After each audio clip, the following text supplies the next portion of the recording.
गोवा। गोवा क्षेत्रफल के हिसाब से भारत का सबसे छोटा राज्य है और जनसंख्या के हिसाब से चौथा सबसे छोटा राज्य है। यह पश्चिम में अरब सागर के साथ उत्तर में महाराष्ट्र और पूरब और दक्षिण में कर्नाटक से घिरा है।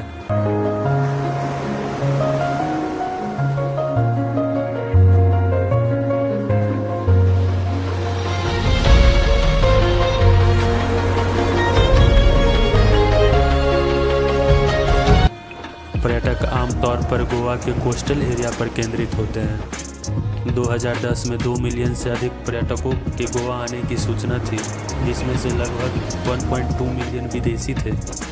2013 तक गोवा समिति साधनों के साथ भारतीय और विदेशी पर्यटकों, विशेष रूप से ब्रिटेन और रूसियों के लिए पसंदीदा स्थान था। गोवा नेशनल ज्योग्राफिक यात्रा में दुनिया के टॉप 10 नाइट लाइफ शहरों में 6ठे स्थान पर है। गोवा में फेमस नाइट क्लब मैम्बोज और सिंक है। गोवा में सबसे बड़े पर्यटक आकर्षण में एक वाटर स्पोर्ट्स है। बागा और कलंगॉट जैसे बीच पर jet skiing, parasailing, banana boat ride, water scooter ride और बहुत कुछ है। CNN ट्रैवल के एशिया में टॉप 20 बीचेज में पालोलेम में पटनेम बीच तीसरे स्थान पर है। 450 से अधिक वर्षों के पुर्तगाली शासन और पुर्तगाली संस्कृति के प्रभाव ने गोवा आने वाले पर्यटकों के लिए एक ऐसा सांस्कृतिक वातावरण प्रस्तुत किया है जो भारत में कहीं और नहीं पाया जाता है। गोवा राज्य अपने फेमस समुद्र तटों, चर्चों और मंदिरों के लिए प्रसिद्ध है। गोवा में 3 महत्वपूर्ण museum, the Goa state museum, the naval aviation museum और द नेशनल इंस्टीट्यूट ऑफ ओशियानोग्राफी है। गोवा की सबसे ज़्यादा खूबसूरती समुद्र तटों पर मौजूद है। लगभग 103 किलोमीटर की तटरेखा अरब सागर से घिरे कुछ सबसे आकर्षक समुद्र तटों में समृद्ध है। गोवा के समुद्र तट को दुनिया में सबसे सुंदर समुद्र तटों में गिना जाता है। कुछ समुद्र तट में अंजुना बीच, बागा बीच, बैतूल बीच, कलंगॉट बीच, कोलवा बीच शामिल है। ट्रेडिशनल गोवन आर्ट में देखनी, फुगड़ी, मांडो, दुलपोड और फाडो है। गोवा में कैथोलिक सामाजिक समारोह और थिएटर के शौकीन हैं। अपने पुर्तगाली इतिहास के हिस्से के रूप में संगीत गोवा के घर में एक अभिन्न अंग है। अक्सर यह कहा जाता है कि गोवा संगीत और खेल के साथ पैदा होता है। मछली करी के साथ चावल गोवा में प्रमुख आहार है।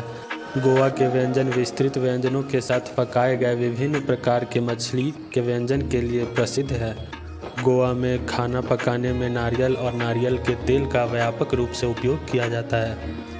साथ ही कैथोलिक व्यंजन में मिर्च, मसाले और सिरका का उपयोग किया जाता है, जिससे भोजन को एक अनूठा स्वाद मिलता है। गोवा के व्यंजन पुर्तगाली व्यंजनों से काफ़ी प्रभावित है। Activities to do in Goa.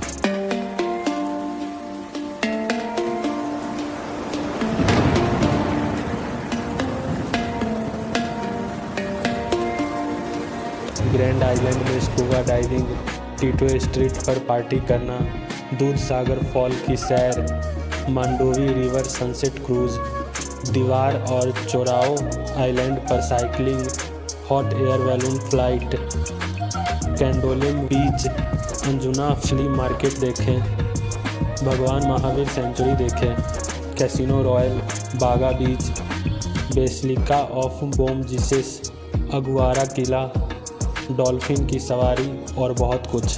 समुद्र तट पर आराम करते समय और कुछ ताज़े बने कॉकटेल में डुबकी लगाना गोवा के लिए सबसे अच्छी चीज़ में से कुछ हो सकता है। यह समुद्र तट का स्वर्ग केवल यही तक सीमित नहीं है।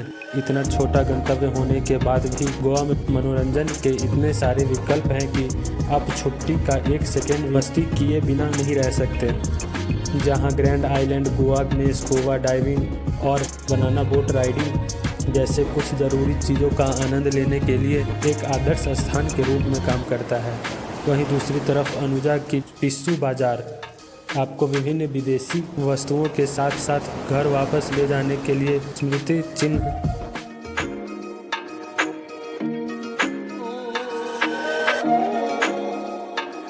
हम 3 दोस्त गोवा के लिए दिल्ली से ट्रेन से निकले। करीब 34-35 घंटे ट्रेन में बिताने के बाद हम रात 2 बजे थिविम रेलवे स्टेशन पहुँचे। हमें पहले नॉर्थ गोवा घूमना था, इसलिए हम थिविम रेलवे स्टेशन उतर गए। क्योंकि Madgaon railway station south Goa में है, जो नॉर्थ गोवा से 60 किलोमीटर दूर है। फिर हम 1-2 घंटे स्टेशन पर बिताने के बाद हम स्टेशन के बाहर निकले और 2-3 घंटे भटकने के बाद सुबह 5 बजे एक बस मिली, जो हमें पंजीम बस स्टैंड लेकर गई। और फिर वहां से बस लेने के बाद हम बागा बीच पहुंचे। वहां पर हमने ऑनलाइन होटल बुक कर रखा था और हमारे होटल से बागा बीच का अच्छा व्यू था। और कुछ देर आराम करने के बाद हम बीच पर नहाने के लिए निकलते हैं और उसके बाद हम शाम को बीच पर टहलने निकले। शाम को बागा बीच और कलंगॉट बीच बहुत सुंदर लग रहा था। दोनों बीच आसपास ही हैं। वहाँ पर आप कैंडल लाइट डिनर, हाथ में बियर की बोतल लेकर डांस और बीच के पास बैठकर ठंडी ठंडी हवा का मज़ा ले सकते हैं। और हम रात को गोवा के सड़कों पर भटकने निकले। वहाँ पर रात में आपको सिर्फ क्लब ही मिलेंगे और क्लब के सामने भीड़। फिर हम अपने होटल आकर सो जाते हैं। अगले दिन सुबह हमने स्कूटी भाड़े पर लिए, जिसका किराया 400 रुपये पर डे था। हम स्कूटी लेकर पहले चौपारा फोर्ट गए। 2001 में हिट फिल्म दिल चाहता है की शूटिंग यहीं हुई थी। वहां से बागातोर बीच, ऑजरैन बीच और मोरजिम बीच के लुभावने दृश्य देखने को मिले। उसके बाद हम अपनी स्कूटी लेकर अगवाड़ा फोर्ट के लिए निकले। अगवाड़ा का किला पुर्तगालियों का सबसे बेशकीमती और महत्वपूर्ण किला था। वहां पर फेमस अगवाड़ा लाइट और अगवाड़ा सेंट्रल जेल है। गोवा की मुक्ति में भाग लेने वाले और भारत की स्वतंत्रता के ब्रिटिश शासन के खिलाफ लड़ने वाले वहां जेल गए थे। वहां कुछ समय बिताने के बाद हम शाम को अपने होटल लौट जाते हैं और फिर रात में गोवा के नाइट लाइफ देखने निकलते हैं। अगले दिन सुबह उठकर हम वहां से बस लेकर पंजीम और पंजीम से साउथ गोवा निकल गए। और हम साउथ गोवा में स्कूटी भाड़े पर लेकर बहुत सारे प्राइवेट बीच घूमे और वहां से सनसेट देखे। साउथ गोवा में सबसे मज़ेदार दूधसागर फॉल था। दूधसागर फॉल के बारे में हम अगले वीडियो में बात करेंगे, जिसका लिंक डिस्क्रिप्शन में है। फिर हम वहां से नहाकर अपने रूम गए और अगले दिन हमारी ट्रेन मडगांव से दिल्ली के लिए थी।